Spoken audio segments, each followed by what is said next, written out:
This is the #1 mistake that nonprofits make before launching a capital campaign. No standing on ceremony, no making you wait to the end of the video. I'm just gonna tell you the answer, but then we're gonna talk a lot about why and how you can avoid making this mistake, obviously. Securing major gift commitments. People launch into a campaign without having any idea how they're gonna get those top big gifts, and we know that 90% of the money in any fundraising campaign is gonna come from 10% of the donors, small fraction.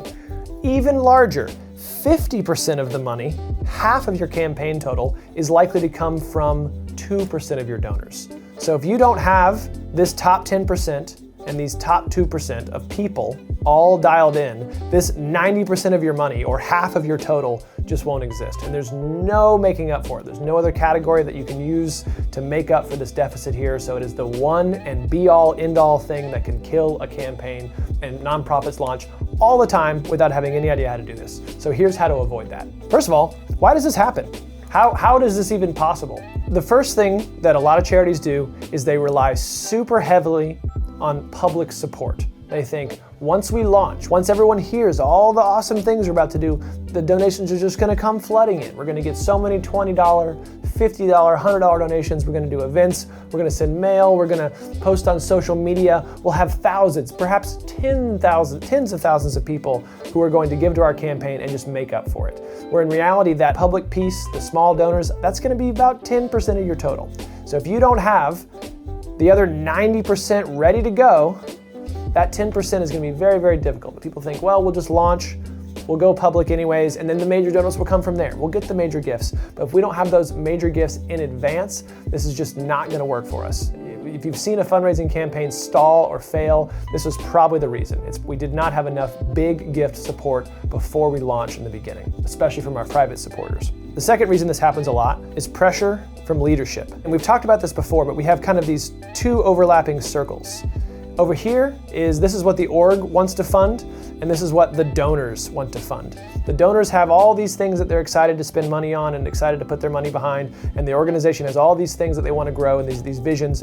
If we don't have something that's in this middle Venn diagram spot here, there's just no possible way we're going to get very far, especially with our major gift supporters. So we have to find something that they're going to latch onto, and if we get pressure from our leadership to launch anyways, they're like, hey, we still have to get our major donors in a row, but the leadership says, no, we're doing this is the project, then oftentimes we get too much into this side of the bucket and we end up not being able to reach our financial goal because we don't have enough top-end support from those big dollars, 50,000, 100,000 plus.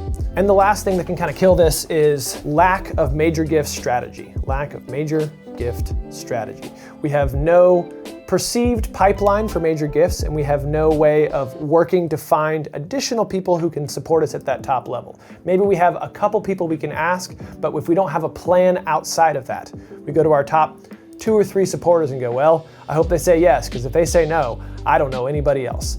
And we have no plans to grow our pipeline outside of that. It's very easy in that case to get through that initial phase without a lot of the big funding in place. Without the big funding, you don't have the snowball rolling down the hill to accumulate the small funding. So if you don't have a pipeline for major gifts, you don't have buy-in from leadership on what the project should be, and you're gonna look to rely mostly on the public and small dollar support, maybe you raise some money. You're not gonna raise $0. You're not gonna totally fail. But if you're setting a multi-7-figure or even a 6 or 7-figure fundraising goal, we just can't do it this way. This is why we end up in this situation in the first place. Say we don't have major gift support and we say, you know what, we raised some money, we got a couple of big gifts, we're just gonna go for it. Like, have some faith, just trust. Here are some of the consequences. What happens if we don't do this? The first consequence, the obvious consequence, is you don't make goal. Say if your goal was 10 million and you're trying to go for this big old goal, first big goal that you've ever had, 8-figure campaign, very exciting. And because you did not secure your first couple of major gifts, your 7-figure gifts, you only instead, after 3 or 4 years of doing this, raise 6 million. That's a lot of money, and that would be something to celebrate most of the time. But because everybody knows that you're trying to raise 10, the fact that you raise 6 will feel like a failure, which is just so sad. Like, we can't have done all this good work done all this good for the world, all this revenue for charity, and just because we didn't hit our goal and not able to fund the thing, it feels like a failure. So that could be the first and primary consequence. Secondarily though, we stall. We trick ourselves into thinking this is going well. Say, okay, we're gonna skip the major gifts piece. We're not gonna get our couple of lead gifts right off the bat and say, here's our graph of money coming in. Normally we want it to come like this. We want a big jump right in the beginning with our major gifts, and then we want it to kind of flat, a nice curve here where you get less and less over time, and we make goal. And we'll say this dotted line up here is our goal. If we say, okay, well, we're gonna do it this way, we're just gonna go like this. We're gonna start small, we're gonna work our way up, and we'll still meet at that last thing. Well, this graph doesn't tend to exist. I'm just telling you right now, if you start small, it's not gonna do that. What more likely is going to happen is it's gonna stall. It's still gonna be shaped like the first one, but it's just gonna be shaped like this. You're just gonna end up lower. So you still have this tail, this follow off, as you get further and further outside the circle of the people who already support you and already know you, you're naturally gonna get this nice fall off, this flattening of the curve. And if we don't have this big boost right here in the beginning, the flattening of the curve is far more impactful because it ends up being not what we need and we fall, again, short of our goal. The third consequence is your donors will stop trusting you. The ones who do buy in, the ones who are giving in this range, and they're saying, yep, I do support you, I believe in you, I know that you're gonna find these big gifts. If you take their gifts and you get most of the way there and the project does not come to fruition, if you go back to those same donors for the next project, they're like, whoa, okay, I funded you last time and the thing didn't happen. You promised you were gonna build a new wing of this, you're gonna launch these new programs, and you failed. So why is it any different now? It takes forever to build trust. If you want to learn how to build donor trust, we have a video on that. Just search that on YouTube and you'll be able to find it. But losing that trust is super easy to do. It can happen super fast. Building trust takes a very long time. Breaking trust, not long at all. We know that. So we know that if we don't make goal and we do stall out, our existing donors, we're damaging the relationship with the people who do support us and are really excited about what we're doing. Hey, thanks for checking out our video. If you're getting value out of this but would like something more personalized, you can book 30 minutes with one of our experts to see if you qualify for our support services. Link below in the description. So, because this all sounds very bad, obviously, here's how to avoid. The key to success in this area is a strong, quiet phase. We want to do a great job. We do not want to launch our public campaign. We do not want to announce the campaign publicly unless we are at least 30% towards our overall goal. And some charities will say, you know what, we need to be 50%. There are even some people who preach 70%. There are some organizations that say, hey, we're not gonna say anything to anybody. I mean, it's not a secret. If the word gets out, word gets out. But we're not spending any extra money on marketing materials. We don't need to do anything public facing, no events, no nothing. We're gonna get all the way, at least 30%. We would recommend getting as close to half as you can, halfway there. At that point, then you move into the public phase. If it's taking you longer than you think to get these first round of lead gifts, instead of saying, oh, we failed, or the goal is not achievable, we'll say, we'll just extend the time frame a little bit. Let's give ourselves an extra 6 to 8 months of runway on the front end to still secure those lead gifts and say, we're not gonna go forth until we get those lead gifts, because we know that's the linchpin, that is the absolute be all end all for moving forward. And as soon as we do hit this goal, then we will start the public phase of the campaign.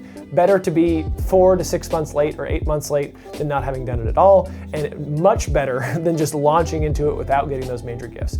You don't want to be in a situation where you need those major gifts at the end of the campaign to make goal. That is the absolute worst situation to be in, where you're struggling, you're stressed, trying to find it. It's very public. Everybody knows you're stalled at 85%, and you just can't find those last people. There's not enough low-level donors to make up for it, and you just can't find those top-end donors. If only you'd taken 6 more months on the front end, spent a little more time pipelining for major gifts, and gotten a few more people involved before going public, you would have just already been there. So just take the time on the front end to do this in the quiet phase. Nail the quiet phase, and then go public.